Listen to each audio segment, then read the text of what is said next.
What glamorized career path is actually a complete nightmare.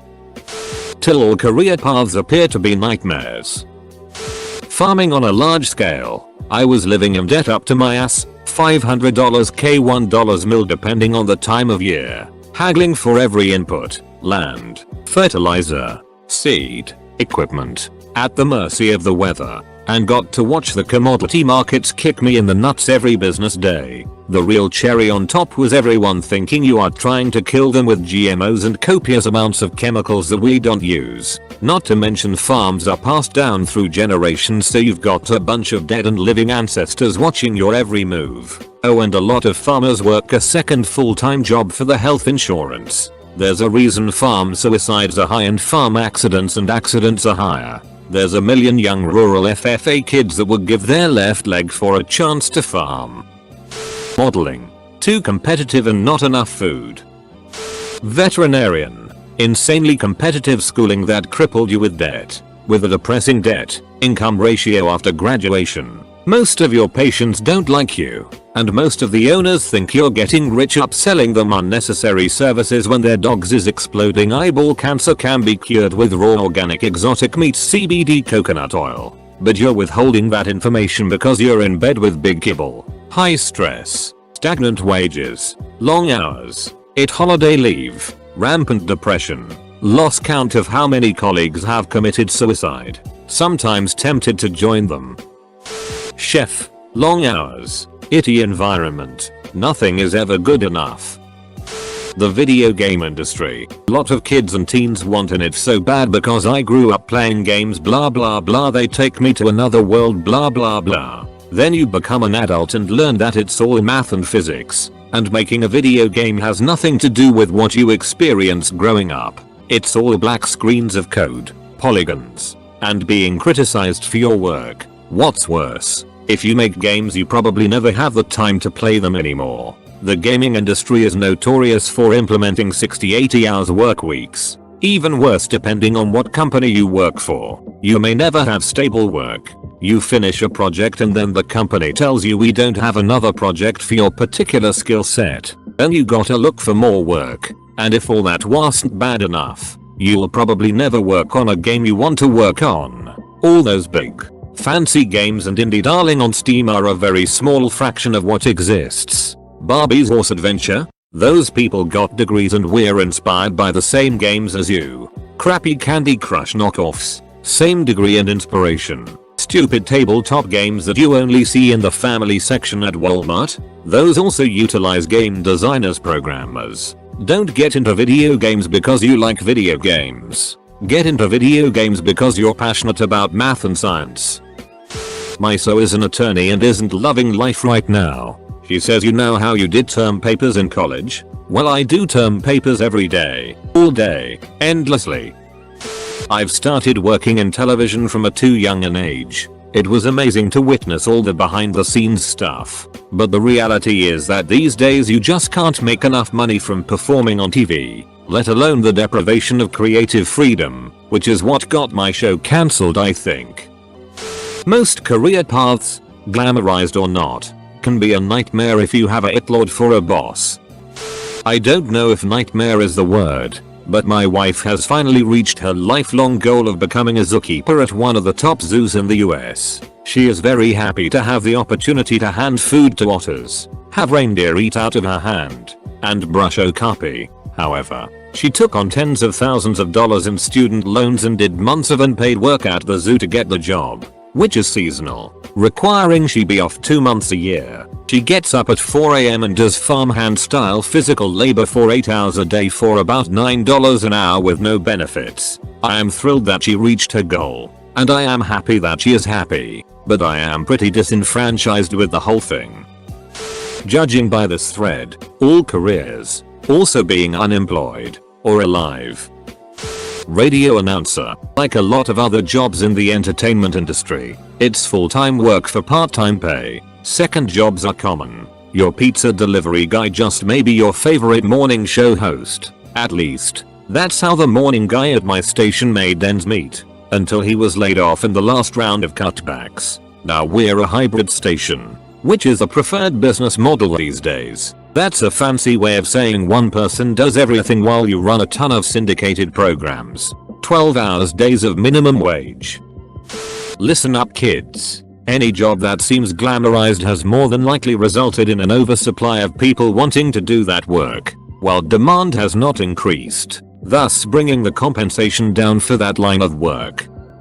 Political staffer. Most jobs in politics pay very little money and require you to work 80+ hours a week for a boss who is guaranteed to have a gigantic ego. You also have to look for a new job after every election day.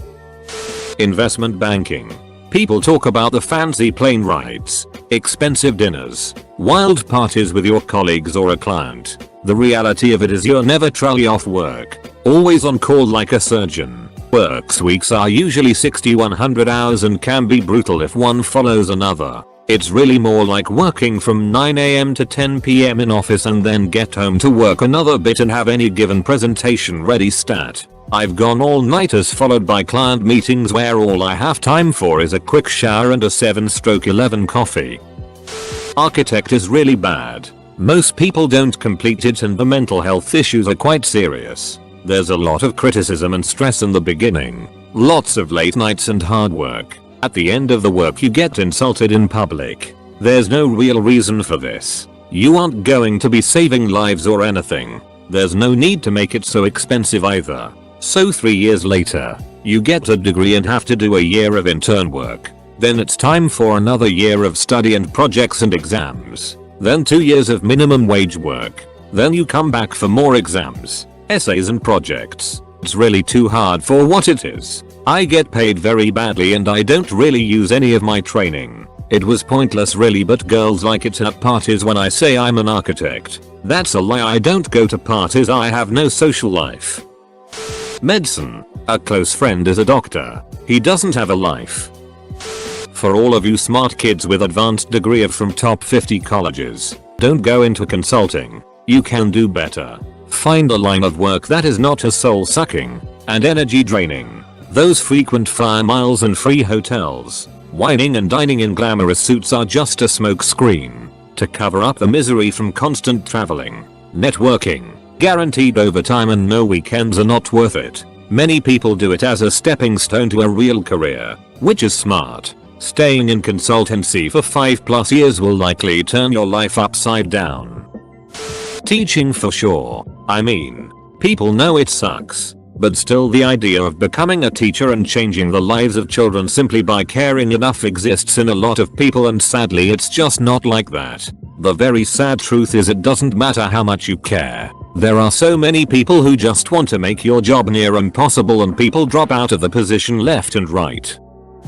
All these people from your hometown who think they can become public figures on Instagram etc. Bunch of weirdos in my opinion. As someone who's going to graduate university in a year or two, what I'm getting from this thread is that employment is awful, unemployment is awful, and I should consider a career in being dead. Behavioral health. I spent a long time working towards a career in therapy, and I've noticed that a lot of new people looking to get into the field go in with the starry-eyed I want to help people mentality. I did too. You do help people, but it is ducking hard to help people. A lot of jobs are high stress low pay type of deals, because a lot of the jobs available are through non-profits that only have so much funding to go around. You are vicariously exposed to other people's trauma, and it does affect you. No matter how good you are at creating boundaries and practicing self-care, it's an admirable profession, but a grossly underappreciated one. And it most certainly isn't for everyone who wants to help people for a living. Engineer. I learned all this ducking math and still haven't driven a single train. Going through college when you don't know what you want to do.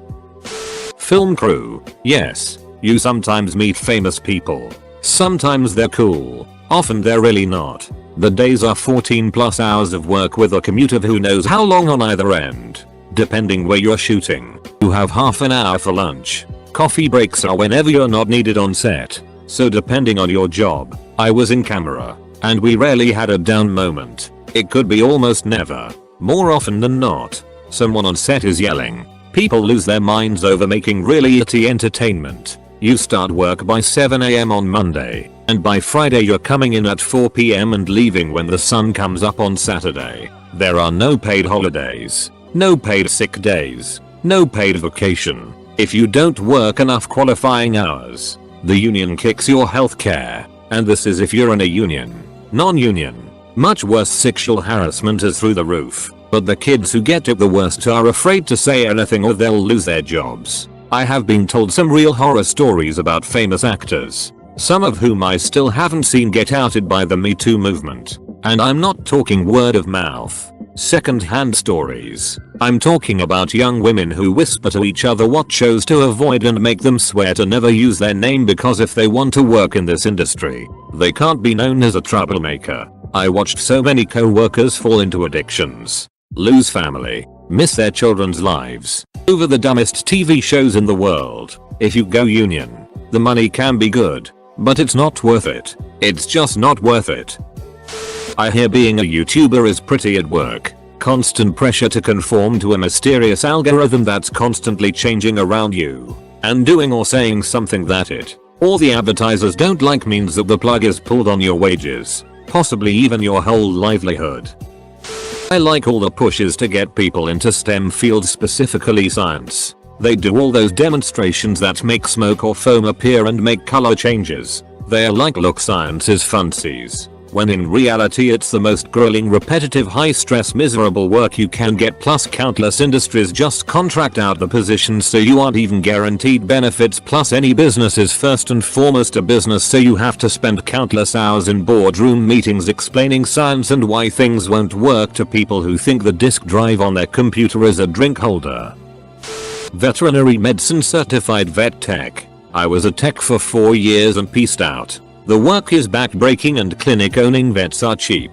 You are bitten, scratched, occasionally left to get a 95-pound dog off the surgery table alone. And if you work in a mixed practice, you can also get the ever-loving it kicked out of you, and these were the things I was reasonably okay with dealing with. All for a wage that's supplemental at best. Hope you got roomies or a spouse that makes a decent wage. Then you have the owners. The ones who call you nasty names because your clinic doesn't take payment plans since the last 50 people we offered them to never paid, and you have the audacity to charge an exam fee at the very least. The ones who don't train their purse dogs and then screech at you when you get bitten because Fifi is a holy terror and your patient's dying. Some you know it's coming, but you're trying valiantly to save. And some it's totally out of the blue from something like a thrown clot after surgery, or something that we don't even get to diagnose because what's the point of a necropsy for a family pet? There's a reason the suicide rates among veterinarians is so high, and a reason a lot of educated veterinary technicians, basically animal RNs, we did everything but diagnose, prescribe, make a prognosis and perform surgery, don't last very long in the profession. A lot of the problems detailed on this sub are actually due to America's toxic workaholic culture that lets companies force 50-60 hours work weeks on their employees with no paid or parental leave. I'm a professional, full-time voice actor. I'm blessed to be successful and happy, but about 99% of the voice actors I know are depressed most of the time, struggling hard to find work, wrestling with imposter syndrome, questioning if they should give up, and barely able to make rent, particularly video game animation actors. Edit. Really, this is true for most every creative freelancing career. This is just about the most depressing thread I've ever come across. Foreign Service Officer. You are paid to live in a foreign country and meet interesting people. You get to travel. You are paid tax-free allowances. You also have to defend all government policies and practices to foreigners while keeping a straight face, even the ones you disagree with or are totally inane. You have to politely and respectfully deal with foreigners you know are lying to you, trying to rip you off, corrupt, criminal, or just generally horrible. This includes foreign officials, visa applicants, business people and others. The ambassador acts like he's the king of the world and expects you to kiss ass, when in fact he's nothing special. Administrative regs mean allowances don't always cover genuine expenses. In most countries, locals think they can rip you off and charge you 10 times the price because you're a dip. Dip plates on your car are an invitation to smash and grab. Offices always look like they were fitted with cast-offs from government surplus warehouse rejects. You have a fancy title but not budget for local initiatives. So you always look like a cheapskate. You're the last to know what is going on in office practices and politics. And coming back to HQ means surprise. Everything changed while you were away. Genuine promotions few and far between, which means competition hinges on ass kissing, unrealistic job appraisals, and cutthroat competition with sociopaths. Postings seem to be assigned in order to make everybody miserable, with the good gigs going to people the posting officer wants to kiss up to. And when you come back to HQ, you realize it's even worse there. Ballet dancer. Parents spend tens of thousands, or more, on training. They give up their entire teen years and schooling. Most elite ballet dancers are homeschooled and a large percentage move away from home for training in high school. Most dancers you see on stage in a ballet are paying to be there. The bottom rungs of ballet companies are paid to play. And when you have paid to dance a few years, you might be able to get a position that pays you with a dozen pairs of pointe shoes and a stipend for performances. Then maybe you'll be promoted to the bottom level where you get paid $20k a year and have no health insurance. All while putting your body through major torture. Non-profit sector. You're mostly putting a band-aid on issues. You go into it wanting to help people. But far too many people are ungrateful, not willing to help themselves, or complain no matter how much you're trying. I cannot tell you how many people have made threats even when you've gone well above and beyond for them. So many people abuse the system for freebies. I had people come in trying to get freebies who make over 100k a year. The pay is always it unless you're at the executive level. It is ridiculous how much executives make compared to the workers doing 90% of the work. The CEO of my organization makes well into the six figures while we have to work 3 years to get a 3% raise on our low salary. They also devalue you constantly. You have people with master's degrees working entry-level positions being bossed around by some old lady with zero education but who's friends with the CFO or something. You're constantly working with a ramen noodle budget expected to come out with steak and lobster results. 9/10 volunteers are only there because they're trying to get hours or a reference and complain a lot. You're constantly battling other non-profits even if you're just trying to share resources. You can do completely different things and are just trying to refer clients back and forth so they can access all available resources. But they'll guard their clients like gold. The amount of shady practices that occur as well. Inflation of numbers. Total lies. etc. It is really sad how many places do nothing or very minimal, but are glamorized as doing good. Edit. Thanks for the love. Trades. Welder. Pipe fitter. Electrician. etc. Which Reddit loves to glamorize as an alternative to basically any other job because of the pay. I'm not in a trade but my family members are, and it is some of the most grueling and crazy work out there. They've been in dangerous situations like solar panels flying away during an arresta or lax fire safety at a nuclear power plant. They've worked crazy amounts of overtime just trying to meet impossible deadlines. My husband has been lucky, but when my dad was in the union he would get laid off and be out of work for months where he would do side work. The alternative to this is working at out of range jobs and being away from home for months at a time. They take a toll on your body. My husband will most likely need a knee replacement and my dad had to retire early due to his health. Working for yourself is all well and good if you can balance your own books, maintain your codes, licenses and are insured, all while homeowners freak out at the price for rewiring their 1930s fire trap house. I feel like Reddit tries to paint trades as these simple jobs that anyone can do with easy pay when there's a lot more that goes into it. It's not just your ability to weld, hang drywall or wire, but understanding and remembering code requirements, safely using all of your tools and keeping yourself sane while you figure out how we're going to finish all this in a week. I still think anyone should give it a try if they really want to. Just understand that it's harder work than people like to think about. I don't think my husband would do anything differently, but I know my dad actively steered me away from a trade as a kid. Being an artist. People think it's just fun drawing time in art class, but it is so stressful, especially if it's a job you do. When I get commissions I spend hours just thinking of the idea. I start sketching it. Person. Usually a non-artist. Artists are usually more gentle about it or don't mind. Says it's not how they wanted it. Redo the sketch. Hopefully it's okay now. Do the 2-hour line art. They say, oh, this is wrong. This is too big. WTF is that? etc. After spending another 1-2 hours fixing it, you color it in.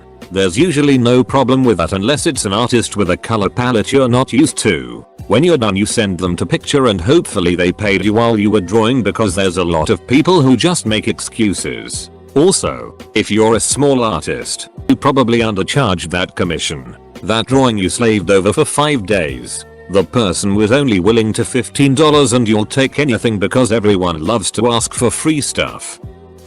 IDK if military is glamorized. But I saw a bunch of people who joined cause they wanted to be badasses and they couldn't wait to get out. Long hours. Sometimes dangerous work. Mind-numbingly repetitive tasks. Being stuck with arsehole bosses at times. Not like you can just quit. Not the best pay. etc. Add it all up and you get a large portion of people who do one enlistment and never come back.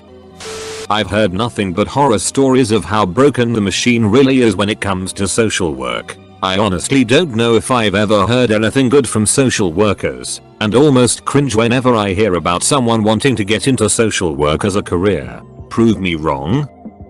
Academic. It's not super glamorous. But I hear people talking all the time about university professors sitting on their asses in an ivory tower. It's not like that at all. You spend years in grad school. In my field it takes 6-7 years for a PhD student even if you already have masters. If you stick it out through grad school and get the doctorate, there's a good chance that no university will hire you, even if you did good work. Sometimes your particular niche research interest is out of fashion, so you're screwed. If you are lucky enough to get a tenure-track job in your field, you're constantly balancing teaching, research, writing articles and monographs, begging for funding, networking at conferences, serving on committees, reviewing other people's books, and generally trying to justify your existence to a crumbling system of higher ed that's suffering from budget cuts. Academics usually are able to work in fairly safe environments, but not always. Field work can mean diseases,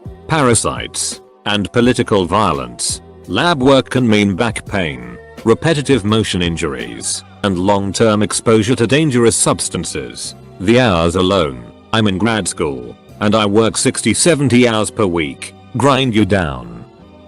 Veterinarians. I am not one, but I worked as tech support for a couple of years in one. And here is the cycle they go through. Young shiny person loves animals, wants to work with them, gets appropriate degrees and a load of student debt. Hit industry and learn that the industry is swamped. All those roles which involve you queuing at cute pets and surgeries in cities for well-paid and caring owners are occupied by the previous generation of vets who have no intention of moving anytime soon. The one place there are vacancies, large animal practices in the rural areas. No emotional attachment to the animals at all. Grumpy farmers as owners who want to spend the least amount of money possible to keep costs low. You'll end up working unpaid overtime or doing favors on the side. When you factor these extra hours in, you realize your salary comes out to less than minimum wage. Work becomes a never-ending badly paid hellscape. And out of work, you're in a rural community. There is no nightlife. There are very few people your age. The people that are there have been there for decades and don't open up to anyone who moved in before the millennium. The internet is dodgy. You are miles from your friends and family and have no time or money to spend going to see them. What you do have lots of access to. Ketamine. So many young vets leave the industry broken, addicted or dead from OD. It's well known in industry but never spoken about of it. Don't do it.